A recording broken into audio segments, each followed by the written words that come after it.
बहन की शादी को 6 साल हो गए, मैं कभी उनके यहाँ नहीं गया। ईद शब रात अम्मी या अब्बू चले जाते थे।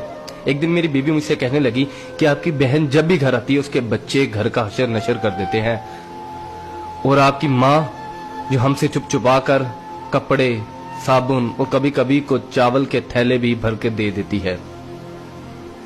अपनी माँ से कहो ये हमारा घर है, कोई खैरात सेंटर नहीं। मुझे ये सुनकर बहुत गुस्सा आया कि मैं अपने घर का बहुत मुश्किल से गुजारा कर रहा था और मेरी माँ सब कुछ मेरी बहन को दे देती है। बहन एक दिन घर आई हुई थी तो उसके बेटे ने टीवी का रिमोट तोड़ दिया। मैंने माँ से गुस्से से कहा कि माँ, बहन को कहा करो ईद के दिन आया करे, और ये जो आप साबुन, चावल और ये जो चीजें देती हो इनको बंद करें। माँ चुप रही, लेकिन बहन ने ये सारी बातें सुन ली। 4 बज रहे थे, बच्चों को तैयार किया तो बहन ने कहा कि भाई मुझे बस स्टॉप तक छोड़ आओ। मैंने झूठे मुंह कहा बहन रुक जाती कुछ दिन। बहन मुस्कुराई और बोली नहीं भाई, बच्चों की छुट्टियां खत्म हो रही हैं, मुझे जाना है।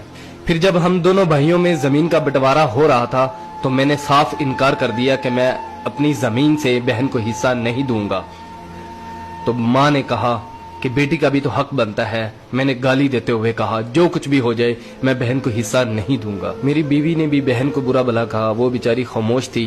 बड़ा भाई अलहदा हो गया और मेरे बड़े बेटे को टीबी हो गया और मेरे घर के हालात खराब हो गए। जितना सब कुछ था मैं उसके इलाज पे लगा चुका था। मेरे पास इलाज करवाने के पैसे नहीं थे, मैं बहुत परेशान था। लाखों रुपए लगा चुका था और भूख सर पे थी। परेशानी की हालत में कमरे में बैठा शायद अपने हालात पे रो रहा था। उसी वक्त मेरे घर में वही बहन आई। मैंने गुस्से से बोला ये आगी मनहूस। मैंने बीवी को कहा कुछ तैयार करो बहन के लिए। बीवी मेरे पास आई और कहा कोई जरूरत नहीं गोश्त और बिरयानी बनाने की। फिर 1 घंटे बाद वो मेरे पास आई।